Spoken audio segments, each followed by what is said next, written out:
and it is live. It looks like we just went live. So we're going to be doing Coffee with Chris every Monday morning at 10 a.m. And this is with an expert of all different areas, not just real estate. I'm a mortgage broker, so it's not just about mortgages and all of that kind of stuff that pertains to it. It is pertaining to anything that someone is an expert in.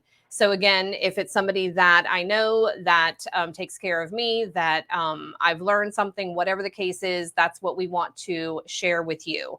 So for this week, I have Shane Isaac, which is a friend, a client, and I am his client.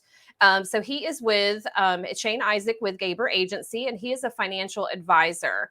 So Laura is putting Shane on here now. And so here is Shane. Hi, Shane. How are you?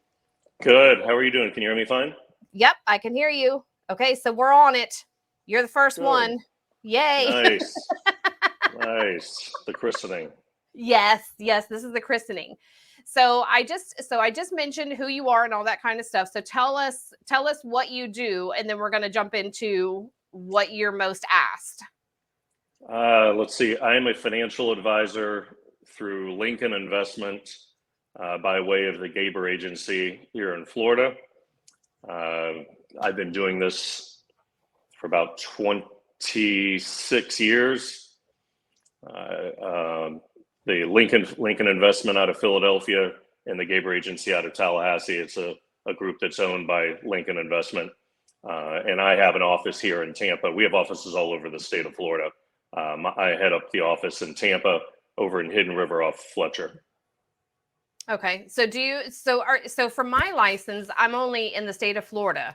So are you anywhere in the US, or what do you do? Where are you at? Yes, I'm licensed pretty much everywhere. Okay. Any state in which I have a client, I have a license. And I have clients in countless states. I don't even know how many, but most of them, ranging from Florida to Massachusetts to Seattle in California. I've got clients everywhere. I've got clients overseas. Okay. In Panama, in Poland, and a few other places. Oh, wow. So yeah, I handle accounts pretty much anywhere. People do move, and I have to stay up with them wherever they move. I have a client that just moved to Finland, which makes it interesting for speaking on Zoom or telephone because the time zone, obviously, right? Yep. But I'm licensed everywhere, and I operate through Lincoln Investments and as a fiduciary type advisor. We follow fiduciary guidelines, which means that we act only in our client's best interest. There's no sales going on at all. Right.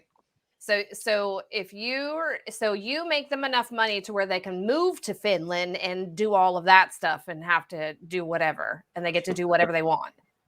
Yeah. That's partly. That person happened to be originally from there and wanted to move back by her family, but yes, there are different people have different goals in mind. Some want to be able to live by the beach, some want to live in the mountains, some want to live in a large city, whatever it may be. We focus on their goals and how to help them attain them, hopefully reasonably, but we do work on that to make sure that they can get these goals attained and move forward with those. Right.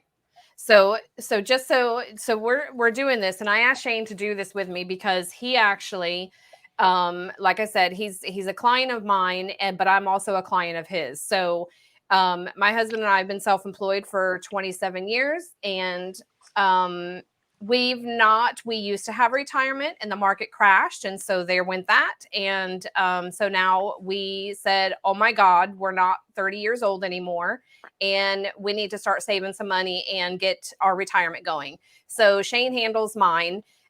He has advised me, which is very, very, very hard. Do not look at it every day. Do not look at it, just leave it alone and let it go. And so I actually have been very good at that. I do look at it every once in a while. I do kind of say, oh, okay. And then sometimes I say, oh God, but I, totally try to not look at it and do what I'm told to do. So just like I tell my clients, do what I tell you to do, and I'll make it happen. So I'm doing what I'm told to do so that Shane can make mine happen for me and my husband. So that's huge for us. So we've actually started. So I asked Shane, what are 3 questions that he gets asked all the time. So your first question, Shane, was how do you manage all the people's accounts and remember all the little details, which that's key in both of our lives. Okay, so this, part of it is, I don't call it a natural. Part of it is that I do have kind of I don't want to just say a knack, but I'm very good at remembering numbers. I can remember client social security numbers off the top of my head. I can remember my zip code from when I was, 8 years old.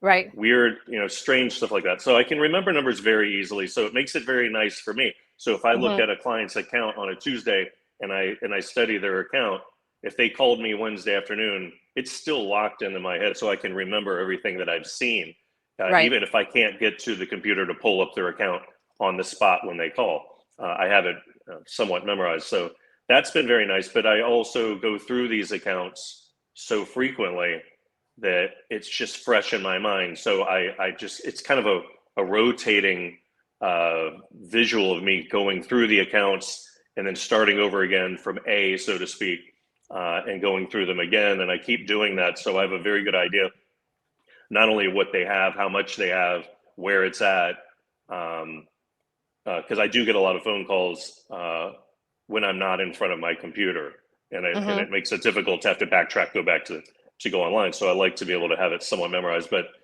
I have a lot of clients, but I do keep that rotation, that visual rotation going so much that it makes it much more manageable. There'll come a point where I won't be able to obtain too many more, but we're not there yet.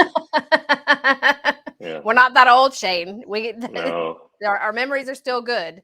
So no, I got kids starting college very soon, so no. Well, I have my 3rd grandbaby due in 2 weeks. So yeah, I'm holding on to that I know my numbers and all that kind of stuff. So you're and that's probably why we get along, and we know whenever we're talking or whatever is that things just make sense because I'm numbers and you're numbers. That's right. So that's always helpful. And again, if you're telling me to do something, then that's what I do because that's your expertise. But right, if you look at things often enough, you'll get a sense for the way things flow, right? If you follow the credit and interest rate environment enough, you'll have a very good grip on how things are working and how it's probably going to go, actually. Same goes with what I'm doing. I follow it enough and I keep my eyes on enough. I have a pretty good idea how your account is going to react over the next. Am I going to be a millionaire in 2 years? Very good. Yeah. I said very reasonable and attainable goals are, but if having a very good handle and feel for how things operate, when the Fed or the Fed or the market makes a change, you can kind of sense on how a particular person's account is going to react. Right. Right. So instead of getting overly concerned, it can give you a sense of calmness of this is perfectly fine. This is normal type of behavior and routine. Right. It's part of the cycle. Yeah. And that's what so many people don't understand is, it's got to come back and forth somewhere, somehow, whatever the case is. And just. Absolutely. I'm not a gambler, but I don't even know if that phrase, let it ride, that's in, cards or whatever, if that's even something that, that you do or whatever. Just close your eyes and let it ride, which I do that. I close my eyes and jump off the bridge. So I guess it's kind of the same thing, right? Yep. Letting it ride, quote unquote, is a very smart way to go about things if your time horizon is not short. If you have a short time horizon, that's a totally different ballgame. But it's a longer one, like most people have. Yeah, buckling up and sitting tight is generally the smart way to go, and not be reactionary and not to let the psychology or behavior get in the way. That is the Right. number one enemy of people in this country with their money and their investing, is they let their behavior get in the way of progress. And they actually hurt themselves unknowingly when they make these changes because they're reacting to a behavior. Right. Which I can see myself doing that. That's totally, that would be me. And that's why, again, I have to put my trust in you. Very normal. Okay. So your second question is, how do you go about building portfolios for clients? Okay. Okay. Individually, I do know I interact a little bit with other people to do what I do. And I just had a large meeting over at Franklin Templeton across the bridge, in which there were probably, I don't know, 50 other advisors or so from the general vicinity, from Jacksonville to Tampa. And some people like to have like big blocks where people are all in the same type of portfolio based on certain risk tolerance, and then they move things around based on the block. And aggressive investors, the moderate ones, the conservative ones, etc. I don't do that. Not many people do, but I actually create portfolios for people individually based on and try to tailor it to their needs, depending on their time horizon, their goals. A lot of people will have very similar portfolios because I like what I like. They'll be similar. They won't be the same. I don't have a single, other than a married couple, I do not have any portfolios that are the same at all. So I will create those portfolios, and they're not just done off of a menu with an eeny, meeny, miny, mo. It's done. I have a system where we use, a lot of times we use Morningstar software, and we'll create it more in a mathematical sense based on risk, expected type of returns and reward. And they can be always adjusted as they should be able to be. Things change and they should be able to be adjusted, but I do create them individually. They're generally based on the person's goals, their time horizon, their risk tolerance. And my job is to really not only hear them tell me it, but to really try to understand, really, are they telling me true, an accurate description of what they're really like. Some people will give me the description that they're very, very they're risk averse. They don't mind, they don't want to take a lot of risk, right? Yet they expect higher rates of return, but those two don't jive. Same goes for the person who says they're fairly aggressive, and then if there's so much as just a speed bump, Right. in a year that they have a really tough time with it, that's probably not an aggressive person, with their investments. They just said it. But so it's my job also to feel out the actual truth of where they really lie. Because not everybody really knows, till they really experience the good, the bad, and all that. And that's experience is generally what helps settle those things down. But initially, some people, I need to find out really what they're truly about, not just what they say. So it's a little bit of a psychology game as well. Okay, so then I'm going to elaborate on that. So because I can only use my situation. So with me, it's my husband and I. We have no retirement. We are now, which I don't, I'm not one of those people. Oh my God, I can't tell you my age. I'm 51. He's 52. So for us, it was like, okay, do I plan on retiring? Would I love to retire in a few years? Absolutely. Is that reality? No. And so I know that I came to you and, okay, what do I do? How do I do everything else? And so, sure, I want the biggest bang for my buck. And so you had mentioned about putting together like married couples or whatever. So like, how do you psychoanalyze? Is that the right word? Me? Yeah. Yeah. Actually, yeah. And it comes, I didn't have this amount of skill at doing that when I was younger, but you have to start somewhere. People had to trust me somewhere along the line, right? So I could get this experience. But after all of this time and handling a very large book of business with a lot of people, everybody's different.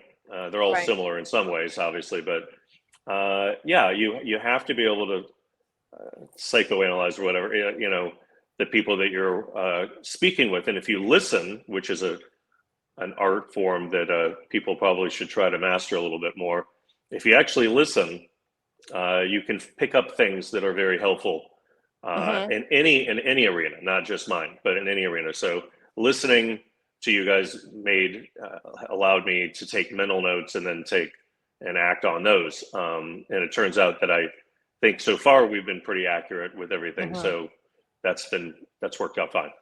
Right. But that's the way it is with a lot of people, though. Well, and that's funny that you say that, because I kind of have to do the same thing with what I do is, you have all of your hats, and, there's on my wall over here a invisible, attorney's license and counselor and marriage counselor and financial advisor and all that kind of stuff. But but that's the same thing that I kind of have to do is, okay, what is your goals in order to fit you into the right thing? So it's correct. Yeah. So that's okay. That's correct. I mean, you're right. If I'm meeting with an individual, that's one thing. They're telling me how their lives go. And then when I meet with the pair together, if this is a married couple, possibly, if they're married, I meet with them together, I get a totally different set of answers and vibe from the other person that wasn't there the initial meeting. Right. And so I understand a lot of times when I'm meeting with one, that's not going to be the exact same verbiage and train of thought that I'm going to get from the second person when I see them.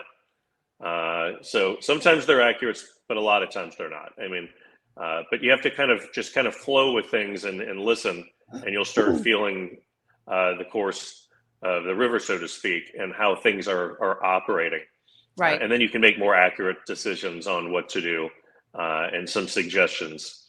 But yeah, you have to listen. Yeah. Well, I can tell you that Andy just says, do whatever you think is best, Chrissy, and keep going. So I can tell you that that's how we are, but that's not always the case. Right. No, that's how most households are. Yeah. Well, that's good then. That means you have trust in your spouse.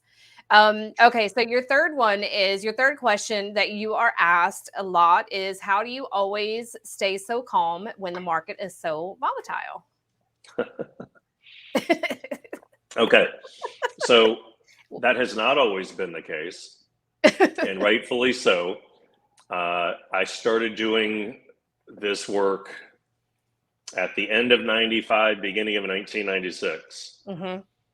And so the first 4 years or so of my career, everything that I placed people in went up, because everything went up. You could throw a dart at the menu and make money in the late 90s. Right. Especially in the latter part of the 90s. And then the change of the millennium came about with the dot-com bubble burst, which was not enjoyable at all, because a lot of people were very, very high on being in tech funds at the time, which me too. And those got hit really hard. And as they were being hit, trying to recover somewhat off the chain of the millennium of the dot-com bubble burst, we had this extraordinarily unfortunate event in September of 2001, which also caused the marketplace to have some serious problems for a short period of time. There was piggybacking on 2000. Right. Then we had 2002 that had a natural, not recession, but a natural correction in the market. So you had 3 years in a row of negativity, basically, with the stock market. Bond markets and some others were not so bad, but stock market's different. And so during that period, it was a lot more tense for me to try to figure out, this is, not just a month or a quarter of negativity, which anybody can handle that, but you got 3 years in a row. And that really calloused me, so to speak, and seasoned me, to say the least, for down the road, because I had been through this. So you go a few more years after that, and then 2008 came about with a large variety of problems within the banking and mortgage industries, et cetera, correct? The lenders, especially a lot of the large mega banks, that caused a huge amount of problems. Just a massive, storm hitting at the same time. One of these things that you won't probably won't see again in your lifetime. Just a very odd scenario. So we were coming out of this 3-year period in the early 2000s, 2008, the worst year we've had in 70 years. Everybody's having panic attacks at that time, or at least a lot of people were. When we started rising out of 2008, I'd say in March of 2009, when things started on their recovery or turnaround, you could smell the sun or the light at the tunnel kind of peeking its head, right? And at that time, I started realizing you almost sense a natural cycle. Even though 08 was man-made, there's a little bit of a cycle that was starting to be realized, that things can go from great to nasty, and the sun will come again. It might not be tomorrow, it may be a year later, but it will come back up and things will be just fine. And so after that happened, we had about a 12, 13-year period of sunshine, so to speak. And then COVID hit, but that COVID market cycle was only a 3-week downturn. That year turned out to be great anyway. So right now we're in 2022, and it has been almost 14 years since we've had a bad year. Right now we're in the earlier stages of a not so pleasant year, and it's very likely to continue. But we've already done this, been there, and experienced this over and over again. These natural type cycles, these are going to happen. Recessions do happen, expansion happens, retraction happens. The whole cycle will happen over and over again. And things tend to work in 10-year cycles. So we're probably in what most people would call a nasty spell right now for a little bit of time. And it's not anything to be overly concerned about, to be quite honest with you. Right. But it's something that I've experienced over and over again. And once you've experienced things, if you've ridden a very scary ride, the second time you ride it, it's not nearly as scary. You ride it 10 more times, 10th time, it's nothing. Well, and my head was just there. We're at the top of the roller coaster possibly, and we're like hanging over looking down. And so that's, Yep.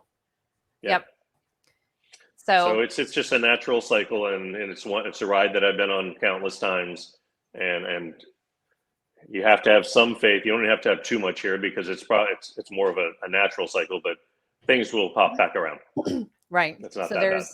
there's the crap part of it, but there's always light at the end of the tunnel at some point. You just have to. Right, and there's always a clover that sticks its head up along the way too. Right now, the things that are reacting positively for people right now would be an area in the market which would be called large cap value. Large cap value is probably holding its own quite well right now, actually, and making a little bit of money. Those are the very, very large companies that are dividend producing, more boring giant companies that aren't going anywhere. They're kind of plugging along a little bit. Everything like else growth oriented. Are you talking about like a Coca-Cola or Chevron? Yeah, okay. Some of these companies are some big companies like that. They're some of the giant pharmaceuticals. They can continue to trudge along. They're not there to grow their stock to the moon. Right. Merck is not going to operate as a corporation the same way, say, as Teladoc or Tesla, for that matter. Even though Tesla's large, they're very much a growth company, and they're aiming to really expand on that stock price of theirs. So you have to be able to take the good and the bad. Right. But large value seems to be a nice area to be in this calendar year. Okay. Well, I learn something whenever I talk to you all the time or whatever. So, I mean, and the whole reason I'm doing this is to, educate people. So, tell me, we've got about, I think, 5 minutes left. So tell me, so if somebody wants to do and jump in and get their crap going, where do they call you at? Where do they call me? Oh, they would, if somebody wanted me to assist them or discuss things with them, even as a preliminary, some advice, my suggestion would be to call my cell. My cell line is 813-263-9107. That's the easiest way to get me. I'm very reactionary, and I'm very quick to respond with my cell. Okay. And Laura will put that on here, whatever, too. And then do you want us to also share your email address too? Sure. I have an email address for work, and that is Isaac, SISAAC at Gabor, GABOR, F as in Frank, S as in Sam.com. Okay. Isaac at GaborFS.com. Okay. Well, I hope that you enjoyed being on here today. I did. Like what you said, we christened it, so that's good. So yes, I've been stressing out to get it going. But I've told Laura is my marketing assistant, and so I've told her, for a little bit now, okay, we need to get Shane on here because I knew you would be a perfect one to be on here. So well, I appreciate the invite. Yeah, absolutely. So I am, we've got a couple minutes left, and I know that Mother's Day is coming up, and this is not a promotion, a whatever, but we are doing coffee, which I'm putting my logo on my cup, but this is an Ember cup. And if you need to give yourself something for Mother's Day, my boys got me this for Christmas, and it is the best $100 or whatever that they've spent. And it's Bluetooth, and it heats up my coffee. So I've been drinking hot coffee while I've been talking all this time. Shane's, I don't know if if yours has been hot or not, but mine has. Mine is now cold. And I'm jealous. That's a nice. I like the idea of that mug. Actually, that's really good. Awesome. It's a base, and I hook it up to my phone, and I have one. So I bought one at the office for me, and I have one at home that they got me. And I set it, and you set it to 145 degrees, and it stays hot the entire time. So because we're always jabbing on the phone, and our coffee gets cold. So yes. So yeah, so that's a great gift. Yeah, so buy one for Amy. I think I will, actually.